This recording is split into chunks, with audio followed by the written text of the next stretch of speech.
விரிவான தேவைகள் தான். அடையாள அரசியல், சமூக விவாதம், பண்பாட்டு இது, பிறகு திரைக்குடிகளாக இந்த மரபை எல்லாம் எப்படி இந்த மூவேந்தர்கள் பெரிய தமிழ் தேசம் என்று கட்டமைக்கக்கூடிய நிலையை அந்த இலக்கியம் என்னென்னலாம் பண்கிறது, எதற்காக இந்த சிலப்பதிகாரம் படைக்கப்பட்டது, இப்படியாக அவர் செய்திருக்கிறார். தொல்காப்பிய ஆய்வுகளில் இவர் தொல்காப்பியத்தில் இவர் ஒரு ஆழங்காற்பட்ட நுண்மான் நுழைப்புடன் மிக்க ஒரு ஆய்வாளர். இதில் நிறைய ஆய்வுகள் இலக்கணம் சார்ந்தும் ஆய்வு செய்திருக்கிறார், இலக்கியம் சார்ந்தும் செய்திருக்கிறார். தொல்காப்பியம் வழி நாம் புரிந்து கொள்ள வேண்டிய தமிழ் சமூகம் பற்றியும் சொல்லியிருக்கிறார். தொல்காப்பியம் சார்ந்த தமிழ் பண்பாடு மற்றும் அதான் தொல்காப்பியத்தில் மனமடைகள் என்று சொல்லி இப்படி தொல்காப்பியத்தை இலக்கிய ரீதியிலும் இலக்கண ரீதியிலும் சமூகவியல் ரீதியிலும் மானுடவியல் ரீதியிலும் நான்கு திசைகளிலே போனால் இந்த உலகத்தை கண்டுவிடலாம் என்பது போல 4 திசைகளில் சென்று இந்த தொல்காப்பியத்தை முழுவதுமாக அரசியலிட்ட ஒரு ஆய்வாளராக நாம் கொண்டிருக்கிறார். சங்க இலக்கிய ஆய்வுகளில் ஆழ்வார் மிகவும் சொல்கிறார். அதையும் பல்வேறு கோணங்களிலே கண்டிருக்கிறார். பிறகு காப்பிய காலத்தில் வரக்கூடிய சிலப்பதிகாரம்னா அதோட சில மணிமேகலை பற்றியும் ஆய்வு செய்திருக்கிறார். மணிமேகலையில் நிறைய அவருடைய கட்டுரைகள் மிக முக்கியமான கட்டுரைகள் இருக்கின்றன. நேரமில்லை எனக்கு பிறகு சாமூகத்தில் பேசுவதும் 2 ஆய்வாளர்கள் பேசுவதும் இந்த வகையில் நான் நிறைய குறிப்பிட்டதுக்கு இன்னும் 1 மணி நேரம் பேசுறதுக்கு எனக்கு நிறைய விஷயங்கள் இருக்கு. இருந்தாலும் இந்த புராதன தமிழ் சமூகம்ன்றது அவருக்கு ரொம்ப பிடிச்சமான ஒரு கான்செப்ட். அந்த புராதன தமிழ் சமூகத்தில் அவர் ஆராயாத விஷயமே இல்லைன்னு நான் சொல்றேன். அதில் என்னென்ன சொல்றாரு, வேகன் கண்டிருக்கிறத பற்றியார், மழையாற்றல் சொல்றாரு, ஆங்கில பற்றி ஆராய்ச்சி பண்ணியிருக்காரு, எதிரியை கொண்டு எப்படி மழையாற்றல், சாய்ந்தீக தொடர்ச்சி, சங்க காலத்தில் சங்க இலக்கிய தொடர்ச்சி, தொல்காப்பியத்தினுடைய காலம் பற்றி ஆராய்ச்சி. அதில் அவர் என்ன சொல்றாரு, இந்த புராதன தமிழ் சமூகம் அந்த சமயம் பற்றி ஆக நினைக்கிறார். கன்னி ஆற்றல் ஒரு இடத்துல இருந்தது, பிறகு அன்னை ஆற்றல் ஒரு பக்கம் இருக்கு, ஒவ்வை ஆற்றல், அதாவது முதுகெழுது ஆற்றல். அந்த சமயத்தினுடைய பரிணாமம் சொல்றதுக்கு ரொம்ப மிக அற்புதமா இருக்கு. எனக்கே ரொம்ப ஆச்சரியம். மாநிலங்களில் இவ்வளவு விஷயம் கண்டுபிடிக்க முடியாது. ஆனால் நம்ம தமிழ் இலக்கியத்துல சமயம் பற்றி உலகத்தில் எந்த சமூகங்கிட்டே இருக்காது, அவ்வளவு இருக்கு நம்ம கிட்ட ஆவி வழிபாடு இருக்கு, கந்து வழிபாடு இருக்கு, மலைவழி தெய்வங்கள், காணொலி தெய்வங்கள், நீர்வழி தெய்வங்கள், வரிசையா சொல்லிட்டே போலாம். இந்த ஆய்வு அவருடைய நூலை படிக்கும்போது எனக்கு ரொம்ப வருகிறது. பிறகு நானும் பேராசிரியர் சிலம்பு சம்பளம் முனைப்பமே பண்டை தமிழர் சமய மரபுகளே ஒரு நூலை கொடுத்துருக்கோம். மிக ஒரு நல்ல நூல். 1000 ரூபா கூட அந்த நூல் கிடையாது. போட்டோகிராஃபிலே வச்சு போயிடுது. மறுபடியும் செய்யறதுக்கு நிறுவனத்துக்கு பணம் இல்லை. அந்த ஆய்வுகள் கூட அவருடைய புலமையை நான் பக்கத்தில் இருந்தார்கள். முதல் ஆசிரியராக என்னை பெருமைப்படுத்தியிருக்கிறார்கள். இருந்தாலும் அவருடைய துணையோடு தான் அந்த 4 நூலை நாங்கள் ஒவ்வொரு உருவாக்கி அந்த தமிழ் சமூகத்தினுடைய சமய மரபுகள் சமயம் பற்றி மிக விரிவான ஆய்வு. தொல்காப்பியத்தில் ஒரு விரிவான ஆய்வு, சிலப்பதிகாரத்தில் ஒரு விரிவான ஆய்வு, சங்க இலக்கியத்தில் விரிவான ஆய்வுகள். சமயம் என்பது அவருக்கு மிகவும் பிடித்தமான ஒரு ஆய்வுகள். அதிலே தமிழருடைய அந்த புராதன தமிழ் சமூகம் தொடங்கி இன்றைக்கு இருக்கக்கூடிய அந்த நல்லூர் பெருமானத்தில் அப்படி எப்படி நம்ம திருஞான சம்பந்தெல்லாம் போய் தீயிலை விழுந்து எரிஞ்சு இந்த சமணத்துக்கும் செய்வதற்கும் நடந்த அந்த பெரிய போராட்டங்கள் அது வரை இந்த நீண்ட காலம் வரக்கூடிய இந்த காலகட்டத்திலே அவர்கள் மிகச்சிறப்பான அந்த சமயம் பற்றி ஆய்வுகள் செய்திருக்கிறார். இன்னும் நம்முடைய பேசுவதற்கு நிறைய இணைந்தால் நேரத்தில் நான் சொல்ல வருவது பேராசிரியர் சிலம்பு அவர்கள் நம்முடைய தமிழ் ஆய்வு மரபுகளை தொல்காப்பிய சம்பந்தமான உள்ளவில் நுழைவு பார்த்தல் என்ற நிலையில் தொடங்கி பிறகு உரையாசிரியர்கள் கண்டெடுத்த அந்த உடனடியாக இருக்கிற சமஸ்கிருதமாக குறிப்பிட்டார்கள் ஒப்பியதையும் பிறகு ஐரோப்பியர் வரை வந்ததற்கு நமக்கு இன்டர்டிசிப்ளினரி மல்டி டிசிப்ளினரி என்ற நிலையெல்லாம் தாண்டி இன்றைக்கு இருக்கக்கூடிய எல்லா துறைகளையும் கடந்து எல்லைகளை உடைத்துவிட்டு எல்லாவற்றையும் எடுத்துக்கொடுதல். ஒரு ஆய்வுக்கு எந்தெந்த அணுகுமுறையெல்லாம் தேவைப்படுமோ எல்லாவற்றையும் துறை எனக்கு வரலாறு தெரியாது எல்லாம் விளைவிடாமல் கூடுதலாக எல்லாவற்றையும் கணக்கில் எடுத்துக்கொண்டு ஆய்வுக்கான டிரான்ஸ்போர்ட்டேஷன் ஒரு நுழைவாயை மிகச்சிறப்பாக நுழைவாயில் என்று அதோடு நிறுத்திவிட முடியாது. சில இடங்களில் உள்ளே நுழைந்திருக்கிறார், சில இடங்களில் இப்படி செல்வது என்று நமக்கு வழிகாட்டியிருக்கிறார்கள். இப்படி 30 அருமையான ஆய்வு நூல்களை அவர்கள் கிடைத்திருக்கிறார்கள். இன்னும் 3 பெரிய ஆய்வு திட்டத்தை செய்திருக்கிறார்கள். அவர்களுக்கு நிறைய ஆய்வு திட்டங்கள் பல நிறுவனங்களும் கொடுக்கும் என நான் நினைக்கிறேன். என்னுடைய தமிழாய்வு நிறுவனம் அவர்களுக்கு ஒரு நல்ல ஆய்வு திட்டத்தை தொடர்ந்து ஆய்வு திட்டங்களை கொடுக்கும் என்று நினைக்கிறேன். எங்களுடைய நிறுவனம் கூட அவரை தொடர்ந்து பயன்படுத்த விரும்புகிறது. ஆனால் இருக்கக்கூடிய அரசியல் சூழ்நிலைகளுக்கு செய்யாது. எப்படியும் ஆய்வு திட்டத்தை கொடுத்து நல்ல ஆய்வுகளை அவரிடம் பெற விரும்புகிறோம். இந்த வகையில் தமிழ் ஆய்வுகளுக்கு இந்த தலைமுறையில் நான் சார்ந்த எங்கள் தலைமுறையில் ஒரு மிகச்சிறந்த அறிஞரை எங்களுடைய நிறுவன பேராசிரியராக நாம் பார்ப்பது என்பது எங்களுக்கெல்லாம் பெருமை. எங்கள் காலத்தில் முதன்மை அறிஞர் என்று நான் அவருக்கு ஒரு சிறப்பு சொல்லி விடைபெறுகிறேன். ஆய்வுத்தரங்கள் என்ற தலைப்பில் அமைந்த கருத்துக்களை தலைமை உரையாக வழங்கிய ஐயாவிற்கு நன்றி. சிலம்புனா செல்வராசு ஐயாவின் ஆய்வு முறைமையை தலைப்பிலான சிறப்பு கருத்தரங்கினை தமிழ் திணை இணையதள ஆய்வுகளின் இணைய பக்கங்களில் நேரடியாக காணும் வகையில் ஒளிப்பதிவு செய்து கொண்டிருக்கும் முனைவர் டி. நெடுஞ்செழியன் ஐயா அவர்களுக்கும் நிலவன் ஐயா அவர்களுக்கும் நன்றி. அடுத்ததாக தொல்காப்பிய ஆய்வுகள் என்னும் தலைப்பில் அமைந்த கருத்துக்களை சிறப்புரையாக வழங்க வருமாறு எல். ராமமூர்த்தி ஐயா அவர்களை அழைக்கின்றோம்.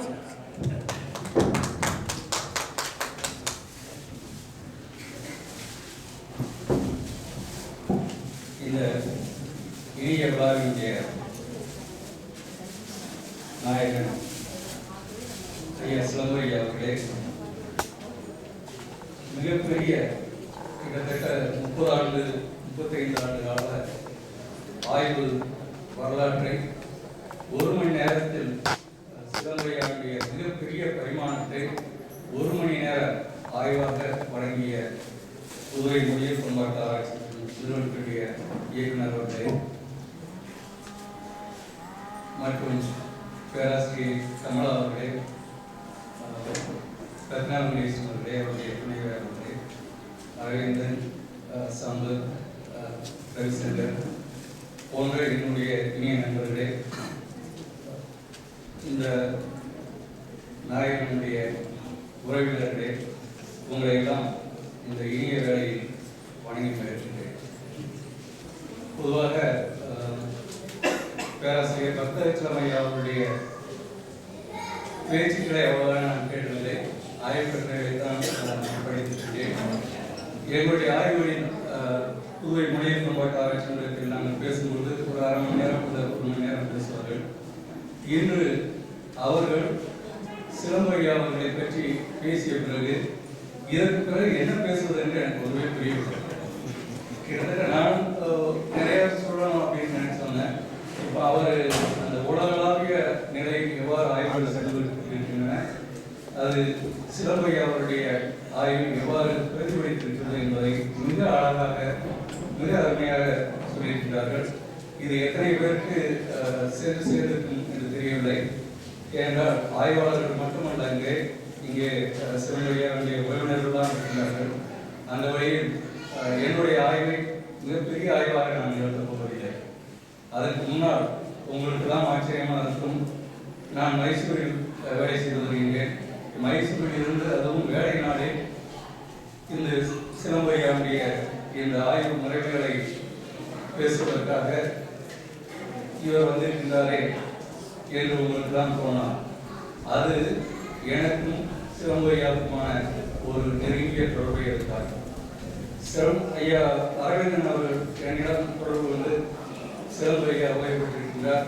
இந்த ஓய்வு என்பதை நான் என்ன சொல்வது திரும்பப்பட்டுக் கொள்கின்றேன். ஓய்வு பெற்றிருக்கின்றார், நீங்கள் அவருடைய ஒரு நூலை எடுத்து ஆய்வு செய்து ஆய்வுரை வழங்க வேண்டும் என்று கேட்டார். உடனே சிலம்பையா என்றவுடனே என்னுடைய நினைவுகளெல்லாம் கிட்டத்தட்ட 25 ஆண்டுகளுக்கு முன்னால் சொல்லியிருந்தது. 25 ஆண்டுகளுக்கு முன்னால் சிலம்பு எப்படி இருந்தார், 25 ஆண்டுகளுக்கு பிறகு நான் இப்பொழுது பார்க்கின்ற அல்லது கேட்கின்ற இப்பொழுது பக்தவச்சலம் ஐயா அவர்கள் சிலம்பை பற்றி மிகப்பெரிய விஸ்வரூபமான ஒரு படத்தையே நமக்கு காட்டினார்கள். 25 ஆண்டுகளுக்கு முன்னால் சிலம்பு எவ்வாறு இருந்தார் என்று நான் சற்று யோசித்து பார்க்கிறேன். அப்பொழுதெல்லாம் உங்களுக்கெல்லாம் தெரிந்திருக்கும், தமிழ் பல்கலைக்கழகத்தில் முதல் முறையாக 86 அவர் பணிக்கு செல்கிறார். நான் 88 செல்கிறேன். அப்பொழுது எங்களுக்கெல்லாம் சம்பளம் என்று சொன்னால் 600 ரூபாய் தான். 600 ரூபாய் பஞ்சப்படியா அல்லது மருத்துவ செலவுக்கு என்று 50 ரூபாய் கொடுப்பார்கள். அந்த 50 ரூபாய் 250 ரூபாயை வைத்துக் கொண்டு தினமும் எங்களுக்கு வந்து அது ஒரு பெரிய பணமாக தெரியல. 600 ரூபா தான் இருக்கும். சாயங்காலம் அந்த பஸ்ல வந்து இறங்கிட்டு அந்த திருவள்ளுவர் தேட்டரில் போய் ஒரு படத்தை பார்த்துட்டு உங்களுக்கு தான் ஆச்சரியமா இருக்கும். ஏன்னா நான் எனக்கு 600 ரூபா தான் கிடைச்சது அப்படின்னு நாங்கள் முந்திருந்தா இன்னைக்கு சிலம்பு இருக்க மாட்டேன். அந்த ஒரு இதில் அதுவும் இடவ வரைக்கும் தான் பார்ப்போம். அதுவும் பாருங்க, அந்த திருவள்ளுவர் தேட்டரில் தான் போய் பார்ப்போம். இது தஞ்சாவூர்ல இருக்கிறவங்க நிறைய பேர் தெரிஞ்சிருக்கோம். பார்த்துட்டு வருவோம். வந்துட்டு தான் இந்த ஒரு ஆய்வு நிலையில தொடங்கிய ஆய்வு அதற்கு பிறகு பல்வேறு பரிமாணங்கள். இதை நம்மளால நினைச்சே பார்க்க முடியாது. என்னைக்கு நம்ம வந்து எனக்கு போலதான், எனக்கு விதிச்ச விதி போலதான் நினைச்சாச்சுன்னா நம்ம வளரவே முடியாது. அந்த வகையில் வந்து சிலம்பையா அவர்கள் வந்து ஒவ்வொரு நிலையும் 88 தொடங்கி இன்றைக்கு அதே போல 90களில் புதுவை மொழியியல் பண்பாட்டு ஆராய்ச்சி நிலையத்தில் வேலையை சேர்ந்தோம். அப்பொழுது பார்த்தீங்கன்னா எங்களுக்கு 2500 ரூபா தான். இப்போ நான் உங்களுக்கு 2500 ரூபா ரொம்ப சாதாரணமாக இருக்கும். அந்த 2500 ரூபா கூட ஒரு 4 வருஷமா இது எப்படா மாறும், 2500 எப்போ கொஞ்சம் மேலே கிடைக்காதா அப்படின்ட்டு இந்த பேச்சுகள் நடக்கும். ஆனால் அதையும் மீறி ஒரு பணம் என்பதோ அல்லது இது என்பதோ ஒரு பொருட்கள என்பதையெல்லாம் கருதி கொண்டு பணத்தை ஒரு பொருட்டாக கருதாமல் ஆய்வை ஒரு தவமாக, அதுதான் பேராசிரியர் பக்தவச்சலம் சொன்னார், ஆய்வை ஒரு தவமாக செய்தார். இன்னைக்கு ஒரு பணி ஓய்வு என்று சொன்னோடனே நம்ம என்ன பண்ணோம்னா அந்த பணி முடிந்தது 60 வயசு பணி ஓய்வு பெறுவோம். பேராசிரியர் சிலம்பையா அவர்களுக்கு பணி ஓய்வு என்பதே கிடையாது. போன மாதம் ஒரு பணி ஓய்வுக்காக சென்றிருந்தேன் நண்பர்கள். அந்த பணி நிறைவு என்று சொன்னார்கள். இதனடா பணி நிறைவு பணி ஓய்வு, பணி நிறைவுன்னா அந்த கடமைக்காக பணி செய்து கொடுக்க அப்படின்ட்டு நினைச்சார். இவர் வந்து கடமைக்காக பணி செய்திருந்தால் பணி ஓய்வு பெற்றிருப்பார். பணியே கடமையாக செய்கிறார். அதனால்தான் பணி நிறைவும் இல்லை பணி ஓய்வும் இல்லை. இந்த சகோதரி பேராசிரியரை பற்றிய ஒரு துணுக்கை கொடுத்தார்கள். அந்த துணுக்கை தயவு செய்து அவருடைய உறவினர்களுக்கு கொடுக்க வேண்டும். தயவு செய்து ஒரு துணுக்கு அந்த பத்திரிகை அவருடைய சாதனைகளை எல்லாம் உறவினர்கள் தான் படிக்க வேண்டும்.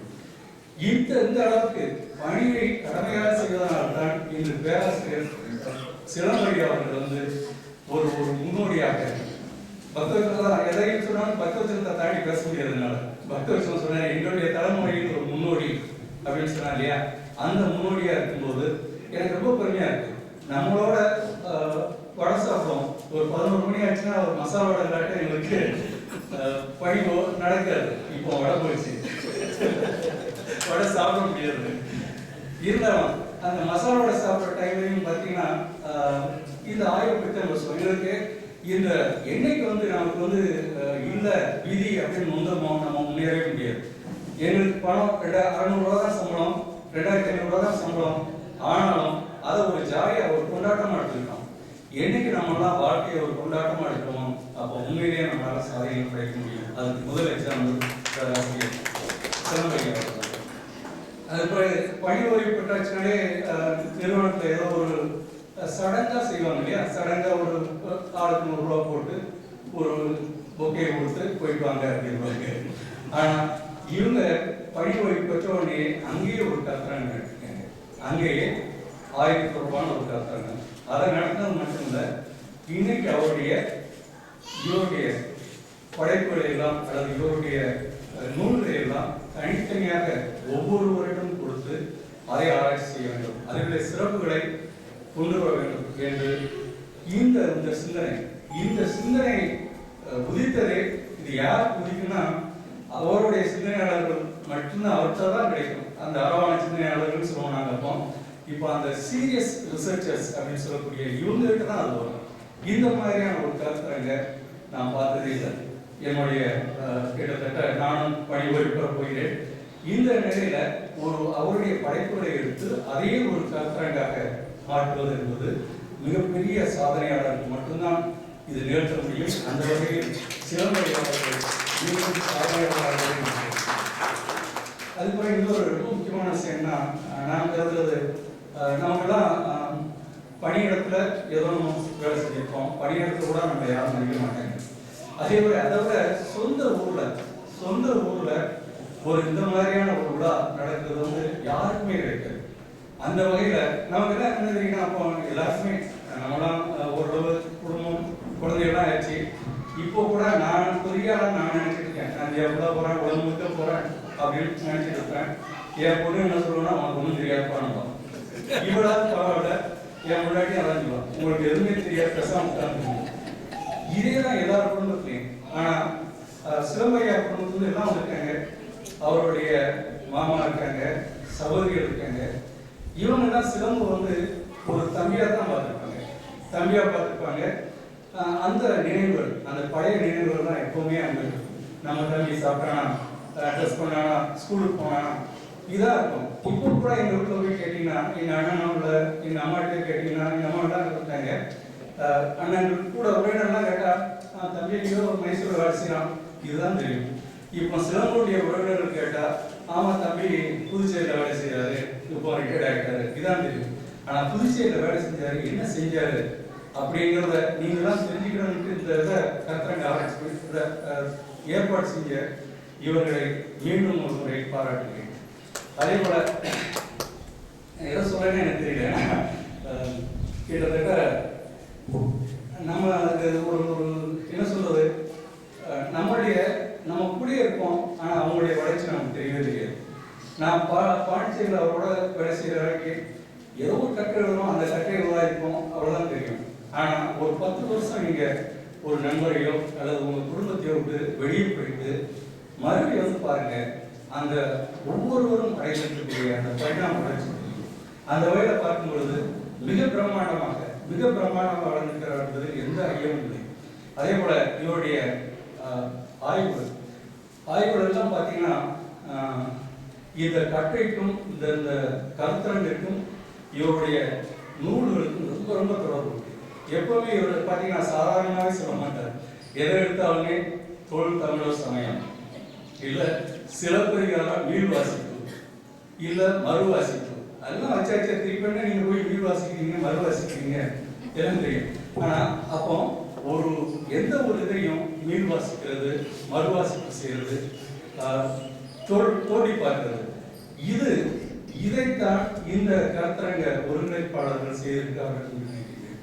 இவருடைய நூல்களை மீள்வாய்ப்பு செய்வது. இன்னைக்கு நம்மகிட்ட பாரதிதாசன், புதுமை பித்தன் இவங்கெல்லாம் இருக்காங்கன்னா எதனால இருக்காங்க?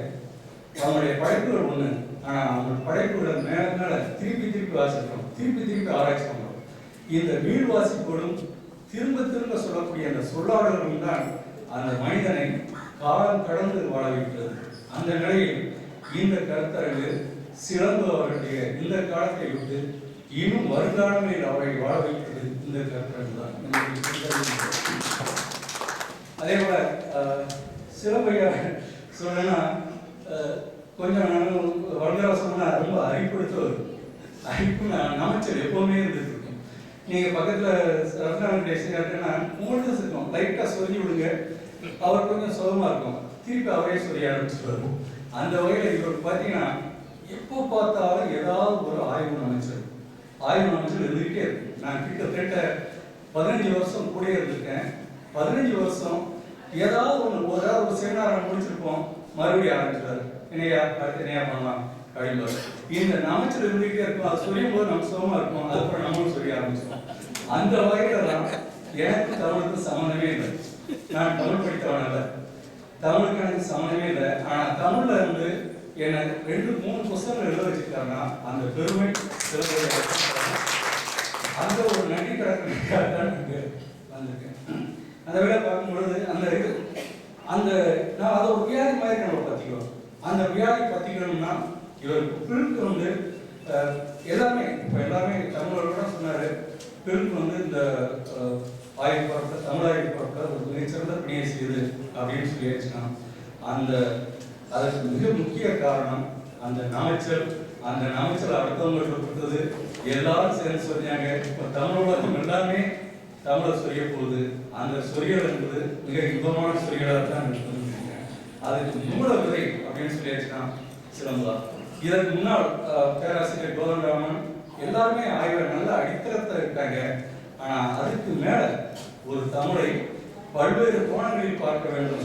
எங்க நிறுவனத்தில் நான் இன்னும் மறுபடியும் எங்க நிறுவனம் தான் சொல்றேன்.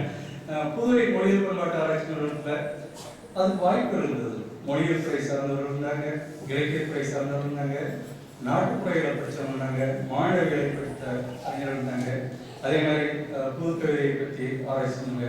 இந்த பல்வேறு நோக்கில் இவருடைய கருத்துக்கள் எல்லாம் ஒன்று சேரும்பொழுது இந்த வாரம் தான் என்னைக்குமே நம்ம தனியாக ஆராய்ச்சி செய்வது வேற. ஆராய்ச்சி என்பது அவர் எப்படி ஒரு டிரான்ஸ் நேஷனல் அப்படின்னு சொன்னாரோ, டிரான்ஸ் டிசிப்ளின் அப்படின்னு சொன்னாரோ, அதே மாதிரி பல துறைகளை தாண்டி வளரும் போதுதான் நம்முடைய ஆராய்ச்சி பண்படும். அதற்கு மிக மிக வாய்ப்பாக அமைந்தது இந்த புதுவை மொழியியல் பண்பாட்டு ஆராய்ச்சி நிறுவனம்.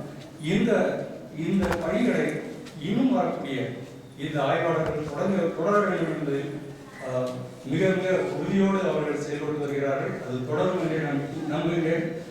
இந்த பணி ஓய்வு சொன்ன மாதிரி இவர்கிட்ட கேட்டேன், இப்போ ரிசர்ச் முடிஞ்சிச்சு என்ன பண்ண போறீங்க வீட்டுலன்னா, இல்லை எனக்கு இன்னும் 25 பேர் இருக்காங்க ஸ்டூடெண்ட்ஸ். 25 பேரோட அது முடியாது. ஏன்னா போன்ல கூட அவர் இந்த கன்சல்டேஷன் மாதிரி போன்ல கூட கொடுத்துட்டு இருக்காரு. 25 பேர் இன்னும் 50 பேர் ஆகும், 100 பேர் ஆகும். இன்னைக்கு நமக்கான ஒரு ட்ரெடிஷன் அப்படி சொல்லக்கூடிய ஒரு மரபு உருவாக்கணும். அந்த மரபு உருவானாலே நாம் காலம் கடந்து வாழும் என்பது எந்த அறிவும் இல்லை. அந்த வகையில் சிலம்பையா வந்து மிகப்பெரிய அதாவது குடும்பத்தினருக்கு எவ்வளவு தூரம் இது புரியும் தெரியல. நீங்களாம் இன்னும் வேணா பாருங்க, இன்னொரு 10 வருஷம் கழிச்சு அவரோட போட்டோ இருக்கும் எல்லா இடத்துலையும். ஏன்னா பயிர் வச்சுருக்காங்க. இன்றைய தேவை நம்முடைய சமய மரபுகளை, சமூக மரபுகளை அல்லது நம்முடைய பழங்கால மரபுகளை மீட்டெடுப்பதுதான். ஏன்னா இன்னைக்கு இருக்கக்கூடிய உலகம் என்பது குளோபலைசேஷன் அப்படின்னு சொல்லுவாங்க. உலகமயமாதல் அப்படின்னு சொன்னா எல்லாமே ஒரு புதிய பண்பாடு, வேற்று பண்பாடுடைய தாக்கம். இந்த தாக்கத்தினால இன்னைக்கு நம்மலாம் முன்னாடியெல்லாம் எல்லாருமே பார்த்துருப்பீங்க. ஒரு 10 வருஷத்துக்கு முன்னாடியெல்லாம் ஒரு பெண்கள் கல்லூரிக்கு போனா எல்லாருமே இந்த பாவாடை தான் வந்திருப்பாங்க. இப்போ போயிடுச்சுன்னா எல்லாம் இன்னும் சீர்காழி குந்தகிரி மாவட்டமாக இருக்கிறதுனால எல்லாம் சுடிதாரில் வராங்க. அதை விட்டாச்சுன்னா எல்லாம் ஜீன்ஸ் பேண்ட்டு சட்டையாக தான். இந்த மாதிரி நம்முடைய பண்பாடுகள், நம்முடைய உணவுலிருந்து உடையிலிருந்து எல்லாமே கேள்விப்படாகின்றன. இதெல்லாம் இந்த குளோபல் தாக்கம், இந்த உலகமயமானது சொல்றது. இந்த நம்முடைய வாழ்க்கை, சமூக விழுமியங்கள், வாழ்வியல் விழுமியங்கள் எல்லாமே மாறி போச்சு. முன்னாடிலாம் பார்த்தீங்கன்னா அன்னையும் ஏதாவது முன்னேறியோன்னு சொல்றாங்க. இப்போ என்னன்னா அன்னையர் தினம், தந்தையர் தினம் இதெல்லாம் இங்கே இருந்தது. நமக்கு அவங்க தானே தெய்வமே. இப்போ வந்து அந்த மேடை பண்பாட்டுடைய தாக்கம், என்னைக்கோ ஒரு நாள் அவனுக்கு அப்பா அம்மாவோட இருக்க மாட்டான், என்னைக்கோ ஒரு நாள் வந்து அப்பா அம்மாவை பார்த்துட்டு சந்தோஷமா வந்துட்டு போவான். இந்த தாக்கங்கள் தான் விடுபடனா நம்முடைய வேர்கள் எங்கே இருக்குது, நம்ம எங்க இருக்கிறோம், நம்முடைய மூதாதையர்கள் என்ன செஞ்சாங்க, அதெல்லாம் மீட்புருவாக்கம் செய்யணும்.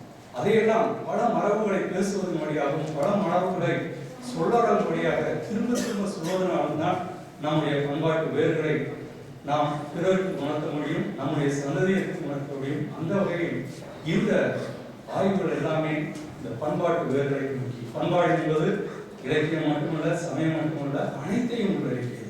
அந்த அனைத்தையும் இலக்கியத்திலிருந்து, இலக்கணத்திலிருந்து, இலக்கியங்கள் எவ்வாறு பதிவு செய்யப்பட்டுள்ளது என்பதை முதன்மை தரவாக எடுத்துக்கொண்டு மிக அருமையாக ஆய்வு செய்திருக்கிறார்கள். அந்த வகையில் பார்க்கும்போது இந்த சூழல்ல நான் முன்ன வந்து சிலம்புக்கு வந்து ஆய்வை தவிர எதுவுமே தெரியாது. இந்த இடத்துல நான் ரொம்ப வியந்து பாராட்டுறது அல்லது நினைச்சு பார்க்கறதுன்னா, எப்படி அவங்க வந்து அவங்க வீட்டுக்காரமா போய் விட்டாங்க அப்படின்றதான். ஏன்னா எனக்கு தெரியல, காய்கறி வாங்க வரா என்னன்னு எதுவுமே எனக்கு தெரியாது. அதனால சிலம்பையா இவ்வளவு பெரிய சாதனை செஞ்சிருக்காருன்னா அதுக்கு மிக அடிப்படை காரணம் பாக்கியம்மா தான். அதனால அவங்க எல்லா சிலம்பு இல்லவே இல்லை. எப்படி நண்பர்கள் உதவி செஞ்சார்களோ அதே போல அவருடைய துணைவியார் அவங்களும் வேலை செஞ்சுருக்காங்க. வேலை செஞ்சுக்கிட்டு இவ்வளவு தூரம் ஒரு ஆய்வை பண்ண விட்டுருக்காங்கன்னா அது உண்மையிலே பெரிய வரமாக தான் நான்